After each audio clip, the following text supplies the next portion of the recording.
or you're going to make me cry. So hello, class of 2015. Congratulations. And thank you for that wonderful welcome. And thank you, President Bottomley, for that wonderful introduction. I have admired Wellesley, its mission, its story, its successes for a long time. And I thank you very much for inviting me. You are ridiculously lucky to be graduating from this bastion of excellence and on these beautiful acres. And if the goddesses and gods of the universe do the right thing, then you will also very soon be the proud alumni of the college that produced America's first female president.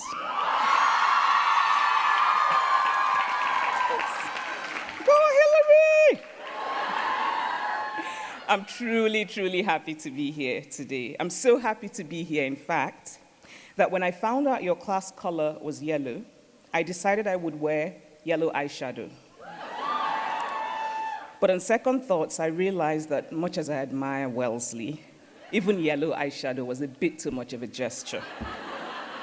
So I dug out this yellowish head wrap instead.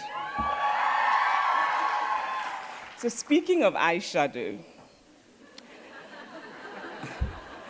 I wasn't very interested in makeup until I was in my 20s, which is when I began to wear makeup because of a man, a loud, unpleasant man. He was one of the guests at a friend's dinner party in Lagos. I was also a guest. I was about 23, but people often told me I looked 12. The conversation at dinner was about traditional Igbo culture, about the custom that allows only men to break the kola nut. And the kola nut is a deeply symbolic part of Igbo cosmology. I argued that it would be better if that honor were based on achievement rather than gender. And this man looked at me and said dismissively, "You don't know what you're talking about, you're a small girl." I wanted him to disagree with the substance of my argument, but by looking at me, young and female, it was easy for him to dismiss what I said. So I decided to try and look older, and I thought lipstick might help, and eyeliner. And I'm very grateful to that man because I have since come to love makeup and its wonderful possibilities for temporary transformation. So I've not told you this anecdote as a way to illustrate my discovery of gender injustice. If anything, it's really just an ode to makeup. It's really just to say that this, your graduation, is a good time to buy some lipsticks. If makeup is your sort of thing. Because a good shade of lipstick can always put you in a slightly better mood on dark days. So that story is not about my discovering gender injustice, because of course I had discovered it years before, from childhood, from watching the world. I already knew that the world does not extend to women the many small courtesies that it extends to men. I also knew that victimhood is not a virtue, that being discriminated against does not make you somehow morally better. I knew that men were not inherently bad or evil. They were merely privileged. And I knew that privilege blinds, because it is the nature of privilege to blind. I knew this from personal experience, from the class privilege I had of growing up in an educated family, that it sometimes blinded me, that I was not always as alert to the nuances of people who were different from me. And you, because you now have your beautiful Wellesley degree, have become privileged, no matter what your background. That degree and the experience of being here is a privilege. Don't let it blind you too often. Sometimes you will need to push it aside in order to see clearly. I bring greetings to you from my mother. She's a big admirer of Wellesley, and she wishes she could be here. She called me yesterday to ask how the speech writing was going and to tell me to remember to use a lot of lotion on my legs today so they would not look ashy. My mother is 73, and she retired as the first female registrar of the University of Nigeria, which was quite a big deal at the time. My mother likes to tell a story of the first university meeting she chaired. It was in a large conference room, and at the head of the table was a sign that said, "Chairman." My mother was about to get seated there when a clerk came over and made to remove the sign.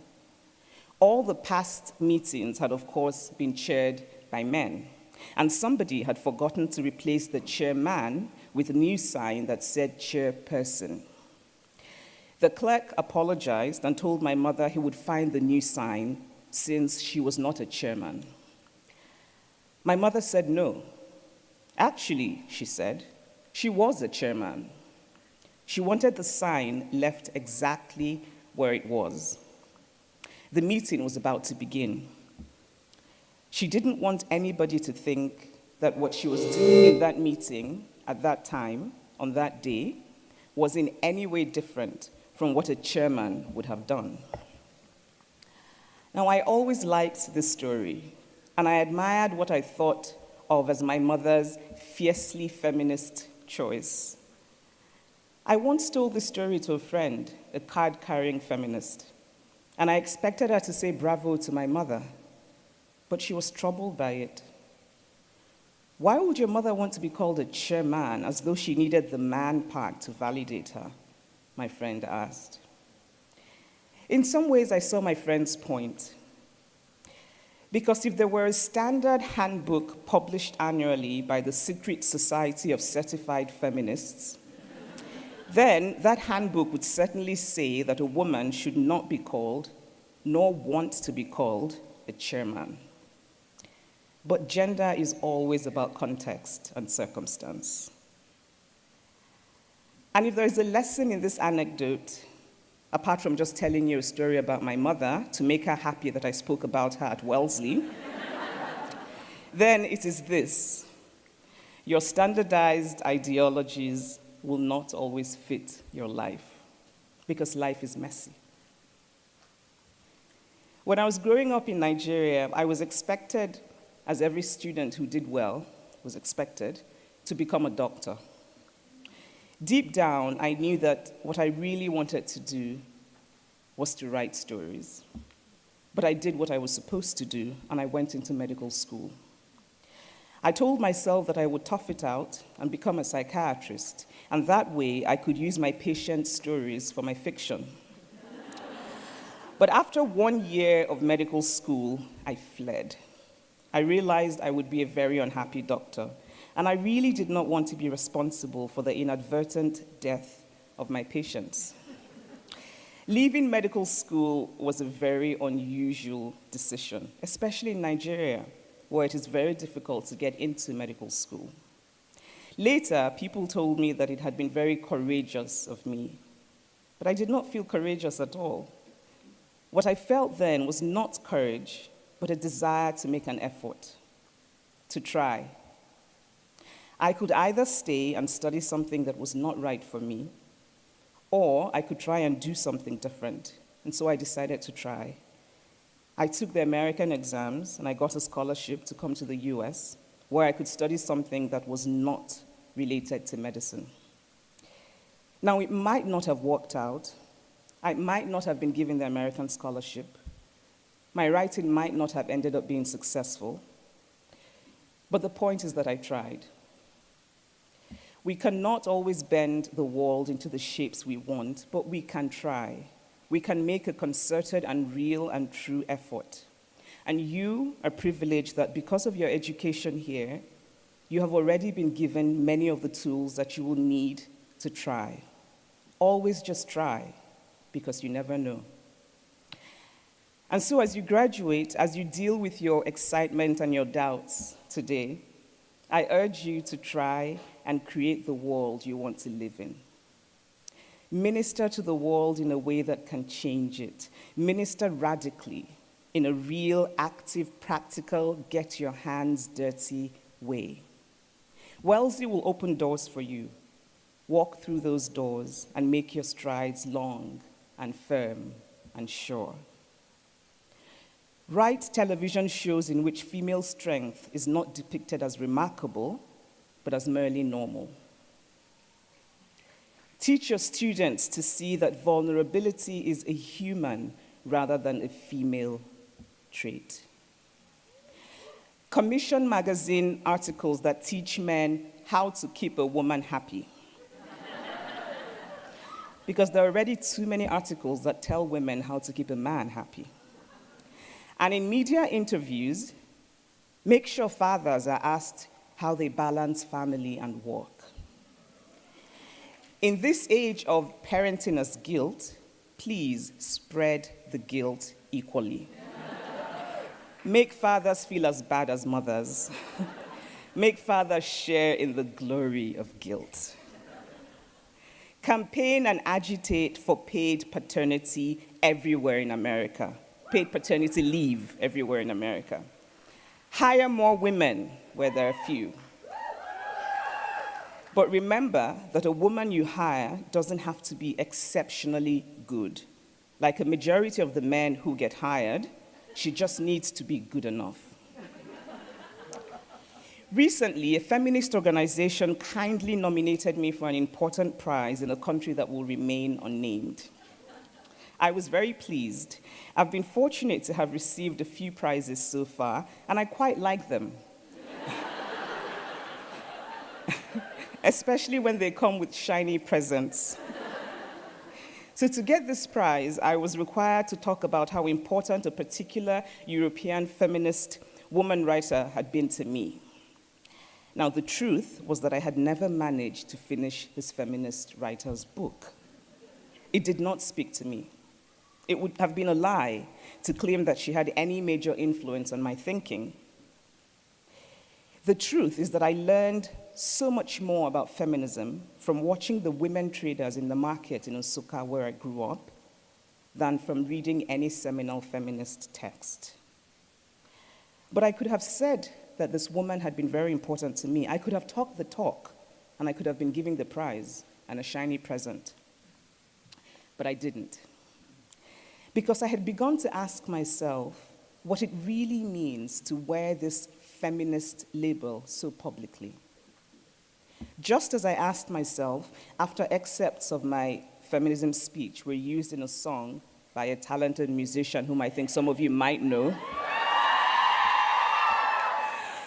I thought it was a very good thing that the word feminist would be introduced to a new generation. But I was startled by how many people, many of whom were academics, saw something troubling, even menacing in this. It was as though feminism was supposed to be an elite little cult with esoteric rites of membership. But it shouldn't. Feminism should be an inclusive party. Feminism should be a party full of different feminisms. And so, class of 2015, please go out there and make feminism a big, raucous, inclusive party.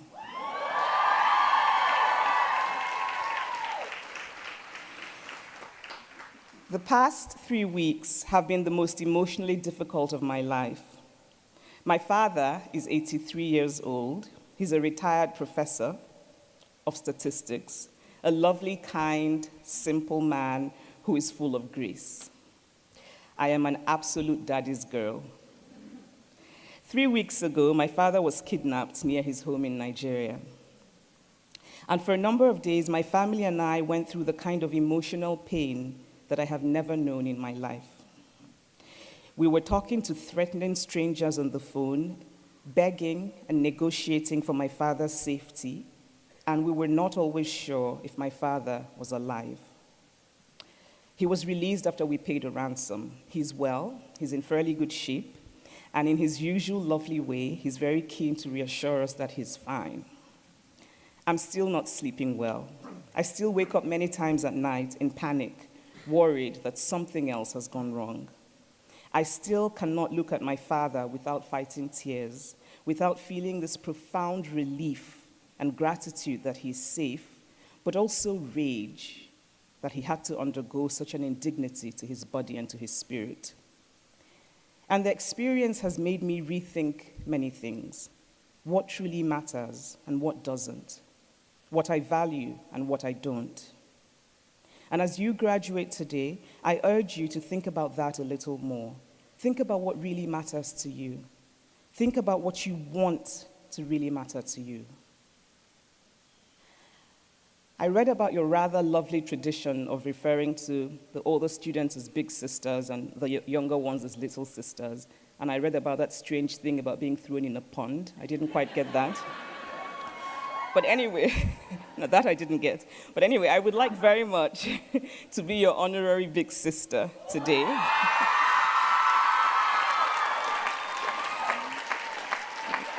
Which means that I would like to give you bits of advice as your big sister. So all over the world, girls are raised to make themselves likable, to twist themselves into shapes that suit other people. Please do not twist yourself into shapes to please. Don't do it. If someone likes that version of you that is false and holds back, then they actually just like a twisted shape and not you. And the world is such a gloriously multifaceted, diverse place that there are people in the world who will like you, the real you, as you are. I'm lucky that my writing has given me a platform that I choose to use to talk about things I care about. And I have said a few things that have not been so popular with a number of people. I have been told to shut up about certain things, such as my position on the equal rights of gay people on the continent of Africa, such as my deeply held belief that men and women are completely equal. I don't speak to provoke. I speak because I think our time on earth is short. And each moment that we are not our truest selves, each moment we pretend to be what we are not, each moment we say what we do not mean because we imagine that is what somebody wants us to say, then we are wasting our time on earth. I don't mean to sound precious, but please don't waste your time on earth. But there's one exception. The only acceptable way of wasting your time on earth is online shopping. Okay, one last thing about my mother, bless her. My mother and I do not agree on many things regarding gender. There are certain things my mother believes a person should do for the simple reason that the said person is a woman, such as occasionally nod and smile, even when smiling is the last thing you want to do, such as strategically giving to certain arguments, especially when arguing with a non-female, such as get married and have children. Now, I can think of fairly good reasons for doing any of these, but because you are a woman is not one of them. And so, class of 2015, never, ever accept because you are a woman as a reason for doing or not doing anything.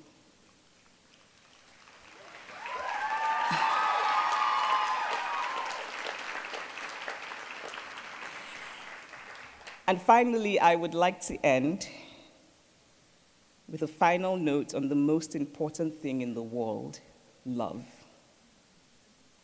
Now, girls are often raised to see love as only given.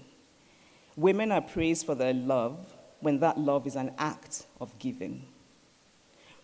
But to love is to give and to take. Please love by giving and taking. Give and be given. If you're only giving and not taking, you'll know. You'll know from that small and true voice inside you that we females are so often socialized to silence. Don't silence that voice. dare to take. Congratulations.